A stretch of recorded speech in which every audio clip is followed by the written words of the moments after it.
श्री साईं सच्चरित्र अध्याय 1। गेहूँ पीसने वाला एक अद्भुत संत। वंदना। गेहूँ पीसने की कथा तथा उसका तात्पर्य। पुरातन पद्धति के अनुसार श्री हेमाड पंत श्री साईं सच्चरित्र का आरंभ वंदना द्वारा करते हैं। प्रथम श्री गणेश को साष्टांग नमन करते हैं, जो कार्य को निर्विघ्न समाप्त कर उसको यशस्वी बनाते हैं कि साईं ही गणपति हैं। फिर भगवती सरस्वती को, जिन्होंने काव्य रचने की प्रेरणा दी, और कहते हैं कि साईं भगवती से भिन्न नहीं है, जो कि स्वयं ही अपना जीवन संगीत बयान कर रहे हैं।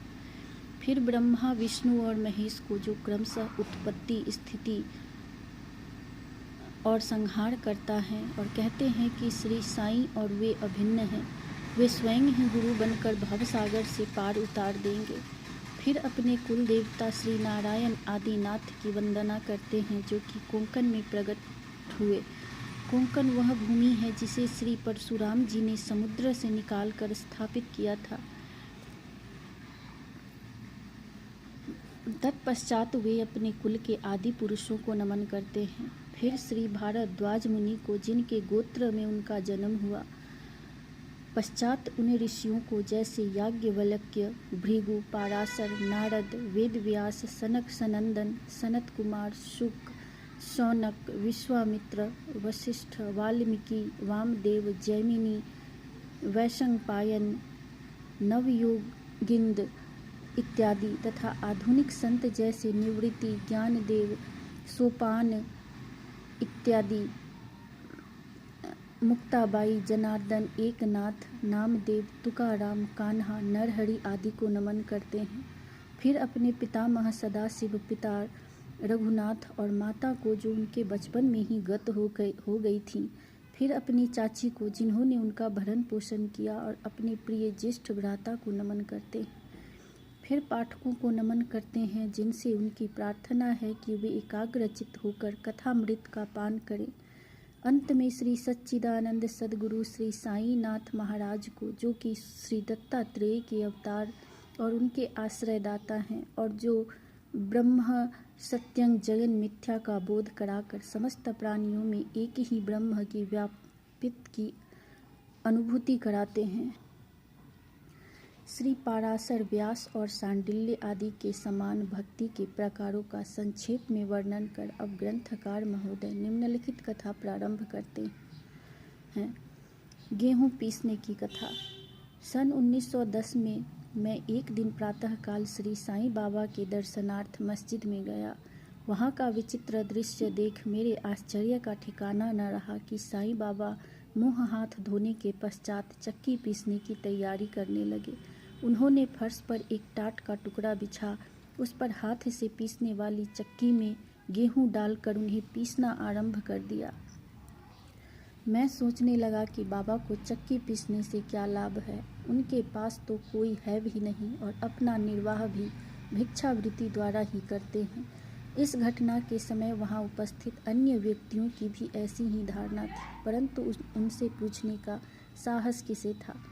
बाबा के चक्की पीसने का समाचार शीघ्र ही सारे गांव में फैल गया, और उनकी यह विचित्र लीला देखने के हेतु तत्काल ही नर नारियों की भीड़ मस्जिद की ओर दौड़ पड़ी। उनमें से 4 निडर स्त्रियां भीड़ को चीरती हुई ऊपर आई और बाबा को बलपूर्वक वहां से हटाकर हाथ से चक्की का खूंटा छीनकर तथा उनकी लीलाओं का गान करते हुए उन्होंने गेहूं पीसना प्रारंभ कर दिया। पहले तो बाबा क्रोधित हुए, परंतु फिर उनका भक्ति भाव देखकर वे शांत होकर मुस्कुराने लगे। पीसते पीसते उन स्त्रियों के मन में ऐसा विचार आया कि बाबा के न तो घर द्वार है और न इनके कोई बाल बच्चे हैं तथा न कोई देख रेख करने वाला ही है।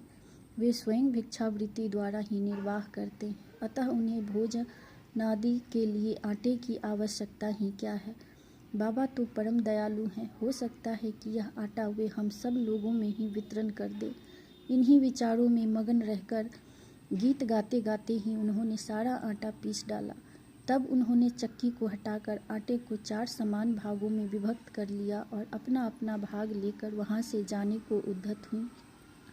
अभी तक शांत मुद्रा में निमग्न बाबा तत्क्षण ही क्रोधित हो उठे और उन्हें अपशब्द कहने लगे। स्त्रियों, क्या तुम पागल हो गई हो? तुम किसके बाप का माल हड़प कर ले जा रही हो? क्या कोई कर्जदार का माल है जो इतनी आसानी से उठाकर लिए जा रही हो? अच्छा, अब एक कार्य करो कि इस आटे को ले जाकर गांव की मेड़ पर बिखेर आओ। मैंने शिरडी वासियों से प्रश्न किया कि जो कुछ बाबा ने अभी किया है उसका यथार्थ में क्या तात्पर्य है। उन्होंने मुझे बतलाया कि गांव में विसूचिका का जोरों से प्रकोप है और उसके निवारणार्थ ही बाबा का यह उपचार है। अभी जो कुछ आपने पिसते देखा था वह गेहूं नहीं वरन विसूचिका थी, जो पीस कर नष्ट भ्रष्ट कर दी गई है। इस घटना के पश्चात सचमुच विसूचिका की संक्रामकता शांत हो गई और ग्रामवासी सुखी हो गए। यह जानकर मेरी प्रसन्नता का पारावार न रहा। मेरा कौतूहल जागृत हो गया। मैं स्वयं से प्रश्न करने लगा कि आटे और विसूचिका रोग का भौतिक तथा पारस्परिक क्या संबंध है? इसका सूत्र कैसे ज्ञात हो? घटना बुद्धि गम्य सी प्रतीत नहीं होती। अपने हृदय की संतुष्टि के हेतु इस मधुर लीला का मुझे 4 शब्दों में महत्व अवश्य प्रकट करना चाहिए। लीला पर चिंतन करते हुए मेरा हृदय प्रफुल्लित हो उठा और इस प्रकार बाबा का जीवन चरित्र लिखने के लिए मुझे प्रेरणा मिली। यह तो सब लोगों को विदित ही है कि यह कार्य बाबा की कृपा और शुभ आशीर्वाद से सफलतापूर्वक संपन्न हो गया। आटा पीसने का तात्पर्य। शिरडी वासियों ने इस आटा पीसने की घटना का जो अर्थ लगाया वह तो प्रायः ठीक ही है, परंतु उसके अतिरिक्त मेरे विचार से कोई अन्य भी अर्थ है। बाबा शिरडी में 60 वर्षों तक रहे और इस दीर्घ काल में उन्होंने आटा पीसने का कार्य प्रायः प्रतिदिन ही किया। पीसने का अभिप्राय गेहूं से नहीं वरन अपने भक्तों के पापों, दुर्भाग्यों, मानसिक तथा शारीरिक तापों से था। उनकी चक्की के 2 पाटों में ऊपर का पाट भक्ति तथा नीचे का कर्म था। चक्की का मुठिया जिससे कि वे पीसते थे वह था ज्ञान। बाबा का दृढ़ विश्वास था कि जब तक मनुष्य के हृदय से प्रवृत्तियाँ, आसक्ति, घृणा तथा अहंकार नष्ट नहीं हो जाते, जिनका नष्ट होना अत्यंत दुष्कर है, तब तक ज्ञान तथा आत्मानुभूति संभव नहीं है। यह घटना कबीरदास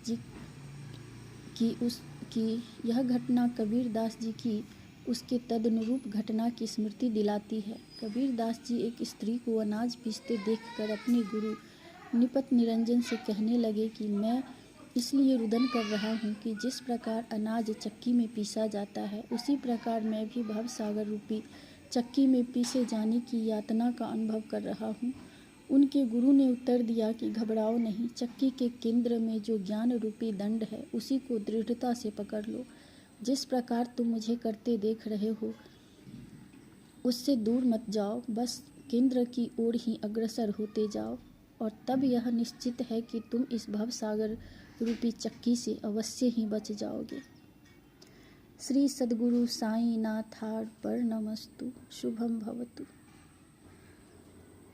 श्री सच्चिदानंद सद्गुरु साईनाथ महाराज की जय।